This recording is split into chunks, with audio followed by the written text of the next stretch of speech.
오늘 소개할 기업은 중국 수집 카드 시장 점유율 71.1%를 차지하고 있는 엔터테인먼트 유니콘 기업 카유입니다.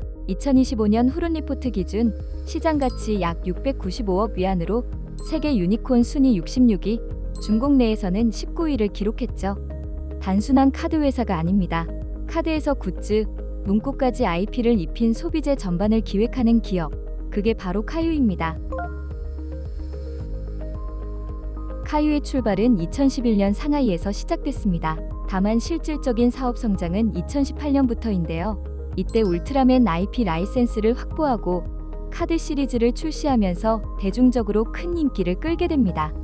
이후 2020년에는 해즈브로의 마이리틀 포니 라이센스를 추가했고 2021년에는 세쿼이아 차이나와 텐센트로부터 각각 약 1,500억 원, 3,000억 원 규모의 투자를 유치하며 유니콘으로 도약합니다. 2024년에는 홍콩 IPO를 한 차례 시도했지만 무산됐고 2025년 현재 모건 스탠리와 JP모건, CICC를 공동주관사로 해 다시 IPO를 재추진 중입니다. 카유의 창업자 리츠비는 저장성 취저우 출신으로 원래는 회계 전공 출신입니다. 2008년에 인쇄업계에 뛰어들었고 2011년 카유그룹을 설립하며 본격적인 창업을 시작했죠. 현재는 카유 애니메이션 법인의 대표이자 CEO, 2024년에는 카유 이사회 의장으로도 선임되며 회사의 성장을 직접 이끌고 있는 인물입니다. 저장성 취저우 시 제8기 인민대표대회 대표로도 활동 중인 만큼 지역 정치권과의 유대도 있는 편이죠. 카유의 핵심 제품은 단연 수집형 카드입니다. 카드 제작 전 과정 콘텐츠 기획, 인쇄, 후가공까지 직접 수행하며 고퀄리티 인쇄 기술과 IP 재현력을 강점으로 내세우고 있죠. 단순 카드뿐 아니라 카드와 함께 쓰는 앨범, 바인더 같은 보조 제품, 그리고 피규어, 인형, 배지, 스티커, 아크릴 스탠드 등 굿즈 제품군으로 자연스럽게 확장하고 있습니다. 이후 문구류에도 진출했는데요. 팬심으로 카드를 모으던 소비자들이 일상에서도 관련 상품을 사용할 수 있도록 팬덤 소비를 생활 소비로 전환시키는 전략입니다. 실제로 팬노트나 필기구를 통해 저연령층 시장에서 안정적인 매출을 확보하고 있고 카드 대비 구매 주기가 짧고 선물 수요도 많아 수익 구조에 긍정적인 영향을 주고 있습니다. 카유는 수집카드 시장 점유율 71.1%로 독보적 1위입니다. 덕분에 카테고리 내 가격 결정력과 유통 채널 장악력이 굉장히 강하죠. 여기에 완구 시장에서도 21.5% 수준의 점유율을 기록하며 IP 기반 제품군을 계속 확장 중입니다.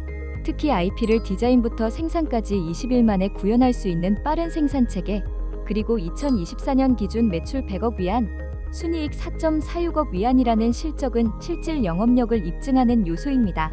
그러나 울트라맨, 나루토, 해리포터 등 핵심 IP의 라이센스 만기 리스크가 존재하고 전체 매출의 80%가 카드에서 발생하다 보니 카드 흥행은 핵심 IP 흥행이라는 단일 구조에 갇혀 있다는 한계도 있습니다. 게다가 청소년 카드 과몰입, 중독, 과소비 논란이 사회적 이슈가 되면서 확률형 요소 공개, 연령 제한, 결제 제한 같은 규제 논의도 이어지고 있습니다.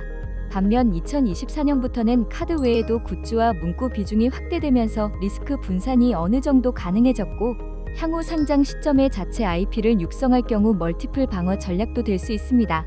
실제로 카유의 자체 IP 3국은 2024년 중국 디지털 문화 10대 IP, 2025년 올해의 유행 브랜드로 선정되며 독립 브랜드 가치도 빠르게 키우고 있습니다. 규제 이슈는 현실로 다가오고 있습니다. 2023년 중국 당국의 블라인드박스 규제 시행 이후 미성년자 대상 판매 제한, 확률 공개 등이 강화되면서 카유 매출이 46.6% 감소하기도 했죠.